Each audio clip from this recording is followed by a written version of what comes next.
right, everyone, we have a new hotfix that came out today, and we have the TWAB for today, which is Thursday, the 23rd of September, 2021. So we're going to go ahead and read this hotfix first, and we're going to jump right into the TWAB. Activities. So, Trials of Osiris. Special ammo no longer refreshes upon resurrection. I remember them mentioning that as a change previously, and they've already got to put it in there. They're moving fast on the Trials of Osiris stuff, and I'm enjoying it. Added hold to purchase functionality to gear purchasable from Saint 14 in order to prevent accidental purchases. That's good. I noticed that. I was wondering how long it would take. A week. Weapons received from the Trials of Osiris Reputation Rank Reward track on Saint 14 will now have their Masterwork slots active. That's good. Crucible. Added tooltip to Glory and Elimination playlist to indicate that their matchmaking prefers skill.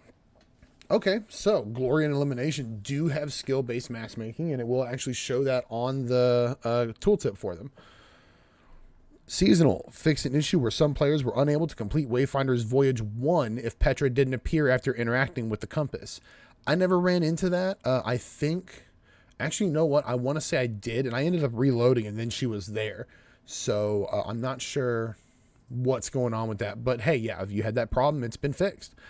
Fixed an issue where Tracing the Stars 2 quest could not be completed if Atlas SKUs were picked up before picking up the quest. I wasn't aware you could pick up the SKUs before the quest, so I'm glad that people are able to go in and actually get those now. Strikes. They have fixed an issue where the Proving Ground strike would not appear on Nessus for players if they didn't unlock it before Season of the Lost began. Once again, I wasn't aware of that issue. I've had Proving Ground since it launched, but I'm glad they got that fixed for those who want to play that strike. It's a fun strike. It's the newest one we have. Go ahead and give it a shot. Let's see. In gameplay and investment, we have weapons, Horror's Least. Now, this one did get a tweet, so this is not supposed to be in here. They say they have fixed Horror's Least. We'll now drop at power cap. That's actually not out yet. That will be coming out in the next update. The Adept weapon mods for impact, charge time, blast radius, and projectile speed can now be acquired from Grandmaster Nightfalls and raids, in addition to Trials of Osiris. That's good. I don't have any of those four, obviously, because I have not done Trials of Osiris. So I'm glad that they've put those in finally. I hope they put an Adept Icarus grip, but I understand why they don't, because it mainly only has function in PvP. So one of these days. Fixed an issue, another issue caused by Telesto. Telesto boats no longer spawn orbs of power when hit with a proximity explosive knife. They were making like 7 to 8 orbs a knife. People were able to get their super in Trials of Osiris in seconds. Armor. Fixed a crash that could be caused by a certain combination of armor mods. All right, so that is the hot fix. Let's go ahead and pop over to the TWAB. All right, this week at Bungie, once again, 23rd September 2021. This week at Bungie, we are heading to the lab. Tomorrow, we are kicking off our first Trials labs. These experimental weekends will allow us to test our targeted changes to the game mode and collect data and feedback on what works and what should remain an abomination of science. In keeping with our Trials revamp this season, we are sticking to our test and learn mindset not only with labs, but also with matchmaking, rewards, and other quality of life improvements. This week, the normal Trials of Osiris playlist is replaced with the Trials Labs Capture Zone. The new mode is still elimination with the following changes. 30 seconds after the round starts, a capture zone is enabled. Players can capture the zone to win the round, or just eliminate the other team like normal. The capture zone has a waypoint from round start, including a countdown timer, so everyone will know exactly when and where it will be. The capture zone starts in the middle of the map in the first round and changes location each round. The team who just lost gets the advantage spawn location. Interesting. So now your spawn, it seems like your spawn will not rotate between rounds. You won't be flipping back and forth. It will now, if you lose, it will always stick you in the advantage point. So that means that it will start in the middle of neutral and then it will move closer to one spawn or the other. Okay. Also this week, double Trials rank points for every match. Dope. If you're feeling the blues of Fabled and Mythic, this is a great week to reset. Sweet. So normally you start getting 25 points per match, and then when you get to a full streak, you're getting 100 points. So now, obviously, double points. It'll start at 50 and it'll cap at 200. That's fantastic. Are you flawless? No.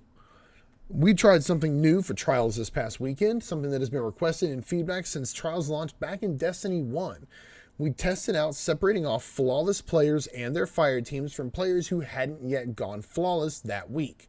Before we discuss what to expect this week and in the future, we'd like to talk about the goals we have for matchmaking in Trials of Osiris and look at some key data points for the first 2 weeks.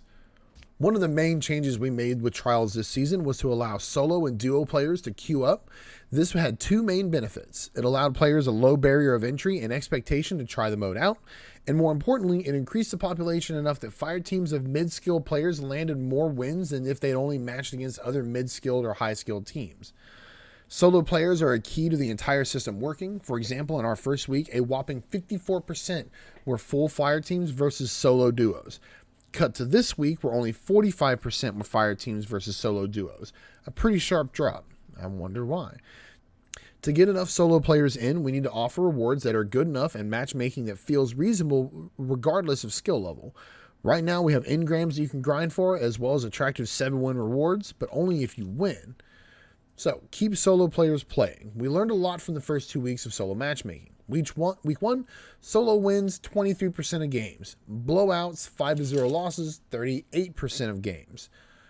Most worryingly, the blowout rate for solo players was steadily up over the weekend. But then in the second weekend, the matchmaking changes pushed that rate back down. Week 2, solo wins, 36% of games. Blowouts, 5-0 losses, were 29% of games. This feels a lot better for solo players, but obviously it had some side effects for fire teams of mid to high skill. Long term, we are looking to keep the solo win rate above 30% and solo fire team blowouts under 33%.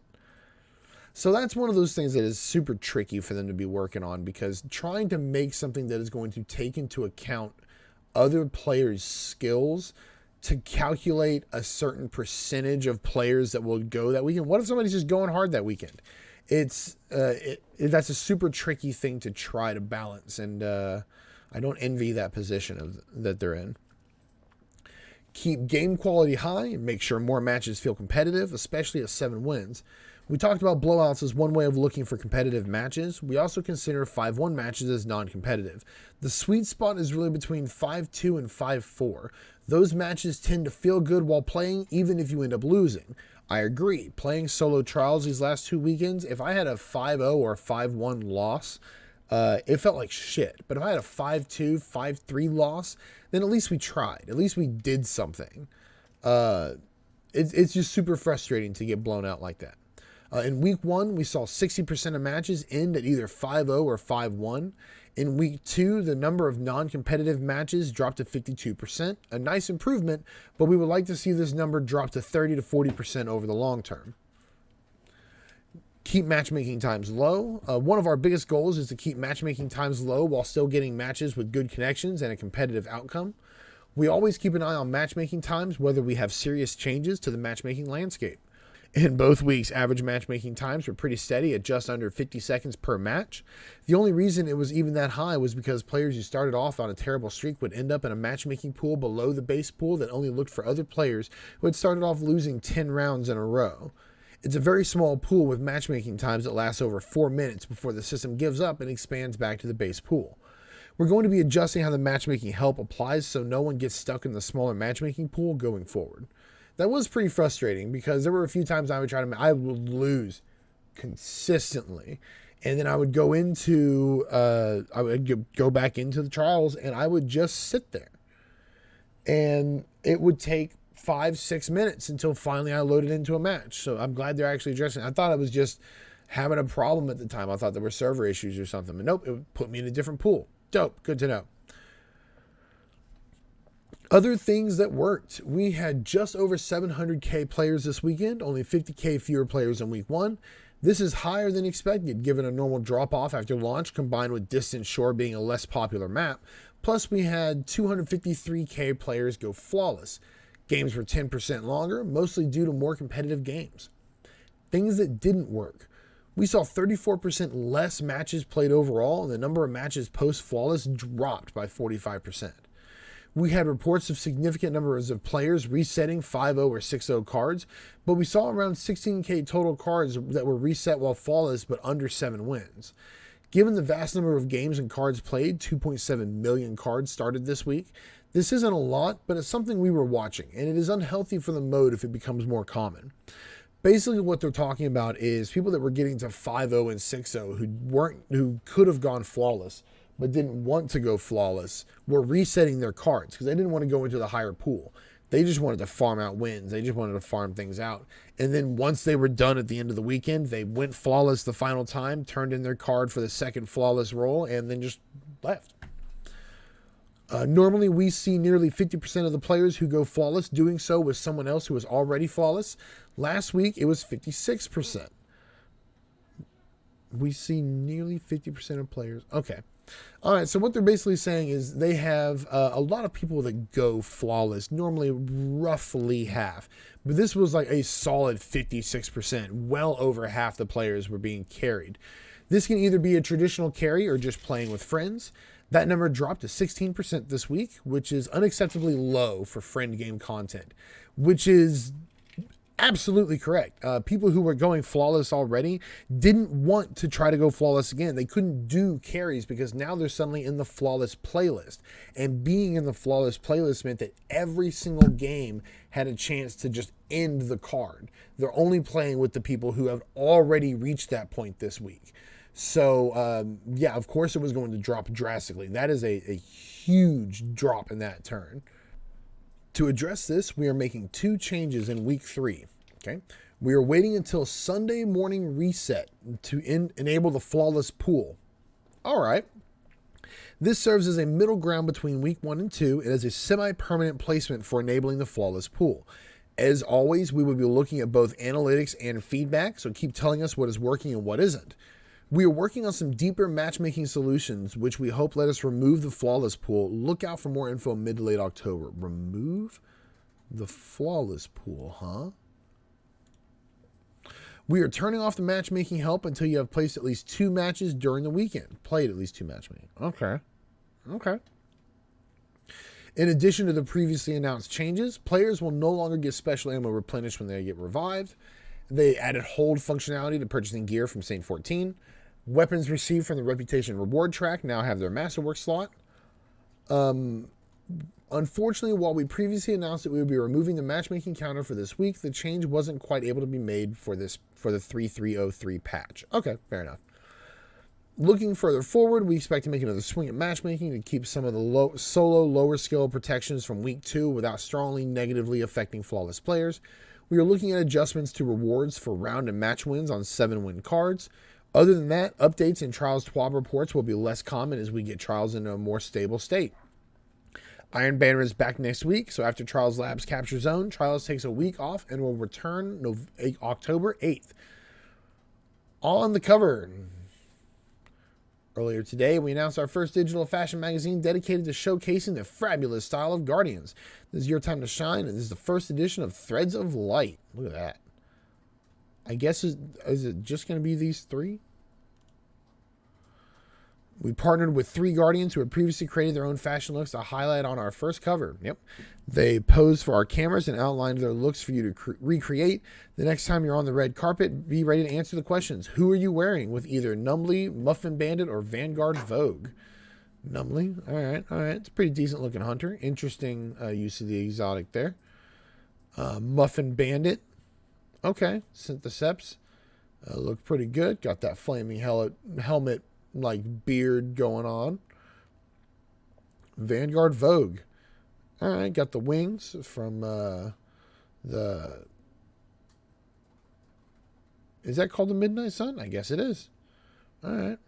Your inner vanity might be whispering, hey, I want to be on the cover. If you fancy your Guardian posing for the next edition of Threads of Light, we have good news for you. It's time for another fashion show. Similar to previous shows of fashion, we will be hunting for looks that catch our eye and sharing them on our suite of social channels across the globe. All you have to do is to share a shot of your Guardian's appearance page and use Threads of Light on Instagram or Twitter. You can also tag @Destiny the Game or our account for your region. September 30th is when they'll be picking a winner, and they'll get 1 Hunter, Titan, and Warlock to be on the cover. Right. Primed and ready. I saw an ad for this earlier. We've got new things from Amazon Prime.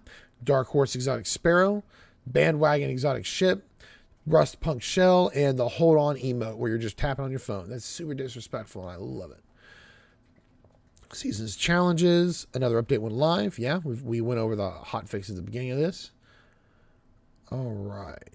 We've seen some questions about the new Cobalt Clash flawless shader and why it's showing up in collections.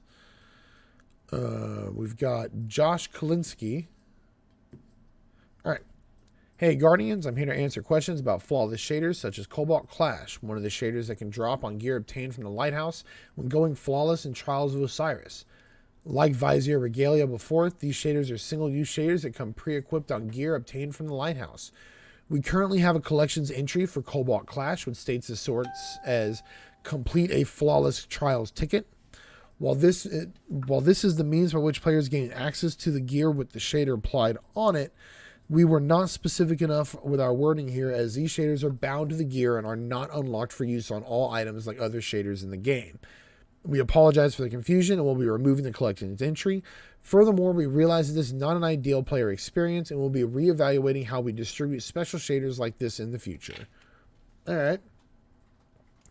Known issues. Astral focusing perk from the Wayfinder Compass doesn't give players tier 3 weapon for the rescuing their first Technion of the week. Okay. Uncharged melee of the Middle Tree Sunbreaker has unintended cooldown between melees. The Gunslinger's Knife is charged. Normal melee attacks have a longer cooldown, appearing on all 3 Gunslinger and subclasses. The Bottomless Appetite perk on Teraba might not be extending the duration of the Ravenous Beast perk anymore when dealing damage. Hawkmoon's Paracausal shots might not be dealing as much damage as they should be. Sometimes shadows and lighting appear to flicker on the PlayStation 5. 3 Birds, 3 Stones, Gilded Deadeye Triumph does not specify the eligible Crucible playlist. I mean, I got mine done in Control, but that's fair. Taken don't count for bow kills for the Wayfinder Voyages 5 seasonal challenge, but Scorn bow kills do. I already got mine on that as well. The Deceiving Appearances seasonal challenge doesn't progress when destroying illusion barriers with Ager's Scepter. They auto-completed that one. Players can't purchase Wayfinder's Compass rank 15 at rank 15. At rank 15, mine at rank 15. I got mine, but they can purchase it at rank 16. Oh, okay. The Wayfinder's Compass inventory updates 16 hours earlier than the weekly reset time at 10 p.m. Pacific. The Catalyst for Ager's Scepter doesn't gain bonus progress for destroying destructible walls in the Shadow Realm, nor do precision kills change the rate or progress. Oh, okay. I already did my Catalyst as well, but interesting. Okay. Movies of the week. You want to check those out. We've got some art here. All right, we're excited to see what new fashion trends you start during the fashion show. It's not just about the emblem and bragging rights. Now you can land yourself on the cover of Threads of Light magazine. That's all for this week. I'm looking forward to trying out the Trials Labs changes tomorrow. I'm going to build a fire team, so if you want to play, keep an eye on our LFG site on Bungie.net Friday evening. For everyone who will be playing this week, remember, control that zone. All right, so some interesting changes going on with Trials here. We're going to have to play to see how it works out, but going in there to capture the zone, you could cover the zone. Anybody that tries to get in it gets sniped or rocketed or grenade launcher. Grenade launchers are going to be big.